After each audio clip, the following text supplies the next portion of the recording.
दिनांक 13 रोजी जी नगरपालिकेची सर्वसाधारण सभा होती, त्याच्यामध्ये त्या दिवशी जे गोंधळ झाला, त्या गोंधळाचं कारणीभूत सर्वस्व संतोष चौधरी हे जे स्वीकृत नगरसेवक राष्ट्रवादी तुतारी गटातून जे आलेले आहे तेच आहे. त्या दिवशी मीटिंगमध्ये आम्ही आमचे मुद्दे मांडण्यासाठी आमचे गटनेते नगराध्यक्ष मॅडमना निवेदन करत होते की हे आमचं हे पत्र घ्या आणि आम्हाला ओसी द्या. त्याला त्यांनी नकार दिला आणि समोरून संतोष चौधरींनी मॅडमला सांगितलं की काही ते घेऊ नका. माझं एवढंच म्हणणं आहे.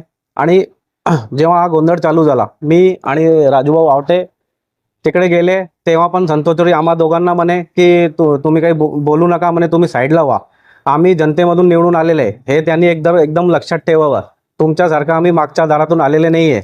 आणि संतोष चौधरी अवस्था आता अशी झाली आहे, चुकून सत्ता आल्यामुळे नगरपालिका में फंड नाही, हम किसी से कम नाही, अशी त्यांची अवस्था झालेली आहे. मी त्यांना एवढं सांगू इच्छितो की ते वारंवार नगरसेवकांच्या भ्रष्टाचाराबद्दल किंवा 2 नंबरच्या धंद्याबद्दल बोलतात. मी एवढं सांगेन, ज्यांचे स्वतःचे घर खंडणीवर चालतात त्यांनी अशा गोष्टी करू नये. त्यांनी ते तेवढं लक्षात ठेवावं. त्यांचे काय काय धंदे, काय काय काम आहे हे आम्हाला पण सगळं माहिती आहे. आणि दुसरी गोष्ट अजून एक, जे वारंवार विकासाची गोष्टी करतात की 9 वर्षात काय केलं, तर संतोष चौधरी घरातून निघताना ज्या रस्त्यावर पाय ठेवतो तो रस्ता आमच्या वस्त्रोद्योग मंत्री संजूभाऊ सावकारे यांनी बांधलाय. आणि तिथून नगरपालिकापर्यंत जेवढे भी रस्ते आणि पूर्ण भुसावळमध्ये जेवढे भी रस्ते ते संजूभाऊ सावकारे यांनीच बांधलेले आहे. त्याच्यामुळे विकासाची गोष्टी, भ्रष्टाचाराची गोष्टी, 2 नंबरची गोष्टी करू नये. तुम्हाला नेते अधिकार नाही आहे.